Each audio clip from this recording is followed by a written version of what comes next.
Royal Challengers ಬೆಂಗಳೂರವರು ಈ ಸಲ ಒಳ್ಳೆ ಸ್ಟ್ರಾಂಗ್ ಸ್ಕ್ವಾಡ್ ನ ಕಟ್ಟಿದ್ದಾರೆ. ಆದ್ರೆ 3 ಜಾಗದಲ್ಲಿ ತುಂಬಾ ಎಡವಿದ್ದಾರೆ. ಆ 3 ಯಾವುದು ಅಂತ ತಿಳ್ಕೋಬೇಕು ಅಂದ್ರೆ ವಿಡಿಯೋ ಕೊನೆ ಗಂಟ ನೋಡಿ.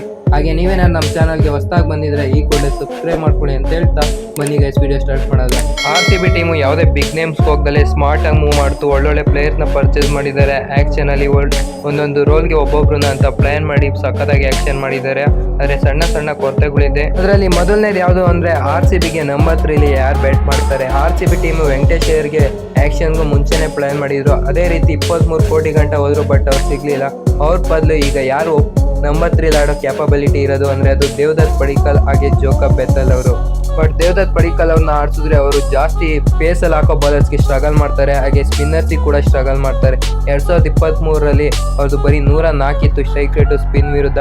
ಹಾಗೆ ಪೇಸ್ ವಿರುದ್ಧ 125 ಇತ್ತು. ದೇವದತ್ ಪಡಿಕ್ಕಲ್ ಅವರು ನಂಬರ್ 3 236 ರನ್ ಹೊಡೆದಿದ್ದಾರೆ. Average of 21.45. ಹಾಗೆ ಸ್ಟ್ರೈಕ್ ರೇಟು 128 ಇದೆ. ಇದು ಸ್ಟ್ರೈಕ್ ರೇಟ್ ತುಂಬಾನೇ ಕಡಿಮೆ ಇದೆ.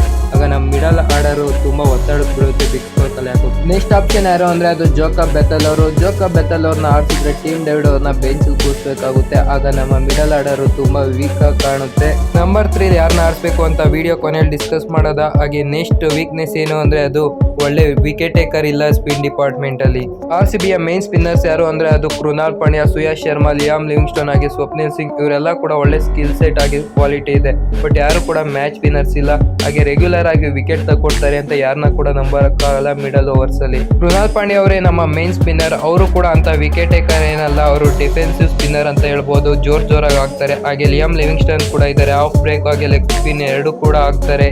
ಸ್ವಪ್ನಿಲ್ ಕೂಡ ಇದ್ದಾರೆ. ಅವ್ರು ಕೂಡ ಟ್ರಸ್ಟ್ ಮಾಡೋಕ್ಕಾಗಲ್ಲ ವಿಕೆಟ್ ಟೇಕರ್ ಅಂತ. ಸುಯಾಶ್ ಶರ್ಮಾ ಅವರು ಒಳ್ಳೆ ಆಪ್ಷನ್ ಬಟ್ ಇನ್ಎಕ್ಸ್ಪೀರಿಯನ್ಸ್ ಇದ್ದಾರೆ. ಚಿನ್ನಸ್ವಾಮಿ ಅಂತ ಫ್ಲಾಟ್ ವಿಕೆಟ್ಗಳಲ್ಲಿ ಇನ್ಎಕ್ಸ್ಪೀರಿಯನ್ಸ್ ಇರೋ ಬೌಲರ್ಸ್ಗಳು ಸರ್ವೈವ್ ಆಗೋದು ತುಂಬಾನೇ ಕಷ್ಟ.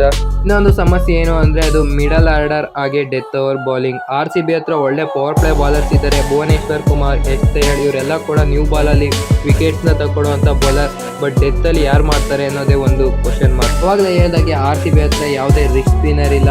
ಮಿಡಲ್ ಓವರ್ಸ್ ತುಂಬಾ ಕಷ್ಟ ಆಗುತ್ತೆ. ಹಾಗೆ ಡೆತ್ ಅಲ್ಲಿ ಕೂಡ ಸ್ಪಿನ್ನರ್ಸ್ ನ ಮಾಡ್ಸಕ್ಕಾಗಲ್ಲ. ಯಾರು ಅಂತ ಡೆತ್ ಅಲ್ಲಿ ಹಾಕೋ ಕ್ವಾಲಿಟಿ ಸ್ಪಿನ್ನರ್ಸ್ ಇಲ್ಲ. ಭುವನೇಶ್ವರ್ ಕುಮಾರ್ ಅವ್ರಿಗೆ ಕೂಡ ಲಾಸ್ಟ್ ಸೀಸನ್ ಏನು ಅಷ್ಟೊಂದು ಚೆನ್ನಾಗಿರ್ಲಿಲ್ಲ. ಹಾಗೆ ದಯಾಳ್ ಕೂಡ ಲಾಸ್ಟ್ ಡೆತ್ ಓವರ್ಸ್ ಗಳಲ್ಲೆಲ್ಲ ಎಕ್ಸ್ಪೆನ್ಸಿವ್ ಆಗ್ತಾರೆ. ಹಾಗೆ ಜಾಸ್ ಹೇಸಲ್ವುಡ್ ಅವ್ರು ಕೂಡ ಕಂಟ್ರೋಲ್ ಇಲ್ಲ ಅವ್ರ ಯಾರ್ಕರ್ ಮೇಲೆ. ಹೇಸಲ್ವುಡ್ ಹಾಗೆ ತುಷಾರ್ ಅವರು ಇಬ್ರು ಕೂಡ ಇಂಜುರಿಯಿಂದ ಬರ್ತಾ ಇದ್ದಾರೆ. ಇನ್ನೊಬ್ರು ಯಾರ ಆಪ್ಷನ್ ಅಂದ್ರೆ ಅದು ಲುಂಗಿ ಹೆಗ್ಡೆ ಅವರು. ಅವರು IPL ಅಲ್ಲಿ ಏನು ಅಷ್ಟೊಂದು ಚೆನ್ನಾಗಿ ಕಾಣಿಸಿಲ್ಲ ಬಟ್ ಒಳ್ಳೊಳ್ಳೆ ಸ್ಲೋರ್ ಒನ್ಸ್ ನ ಇಕ್ಕಿದ್ದಾರೆ ಲುಂಗಿ ಹೆಗ್ಡೆ ಅವರು. ಇದಕ್ಕೆಲ್ಲ ಸೊಲ್ಯೂಷನ್ ನೋಡೋದ ನಂಬರ್ 3 ಆಡ್ತಾರೆ ಅಂದ್ರೆ ಪಟಿದಾರು ಮತ್ತೆ ಬೆಥೆಲ್ ಅವರು ಇಬ್ರು ಕೂಡ ಏನ್ ಚೆನ್ನಾಗಿ ಆಡ್ಲಿಲ್ಲ ಅಂದ್ರೆ RCB ಅವರು ಸಿಂಪಲ್ ಆಗಿ ರಜತ್ ಪಟಿದಾರ್ ಅವರು ನಂಬರ್ 3 ಆಡ್ಬೇಕು. ಹಾಗೆ ಜಿತೇಶ್ ಶರ್ಮಾ ಅವರು ನಂಬರ್ 4 ಆಡ್ಬೇಕು. ಪಟಿದಾರು ಮತ್ತೆ ಜಿತೇಶ್ ಶರ್ಮಾ ಅವರು ಕೂಡ ಸ್ಪಿನ್ನರ್ಸ್ಗೆ ಒಳ್ಳೆ ಹಿಟ್ಟರ್ಸು.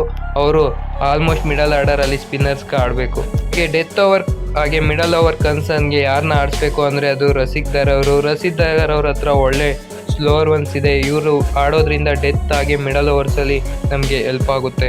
ಲಾಸ್ಟ್ ಸೀಸನ್ ಕೂಡ ಡೆಲ್ಲಿಗೆ ಸಖತ್ತಾಗಿ ಮಾಡಿದ್ರು. ಇವ್ರನ್ನ ಆಡ್ಸೋದ್ರಿಂದ ಸ್ಪಿನ್ನರ್ ಏನಾದ್ರು ಎಕ್ಸ್ಪೆನ್ಸಿವ್ ಆದ್ರೆ ಇವ್ರನ್ನ ಯೂಸ್ ಮಾಡ್ಕೋಬಹುದು. ಹಾಗೆ ಡೆತ್ ಅಲ್ಲಿ ಕೂಡ ಹಾಕ್ಬೋದು 2 ಓವರ್ನ. RCBಗೆ ಸ್ಪಿನ್ ಕನ್ಸರ್ನ್ ಅಂತೂ ಇದೇ ನಮ್ಮ ನೆಗೆಟಿವ್ ಆಗ್ಬೋದು.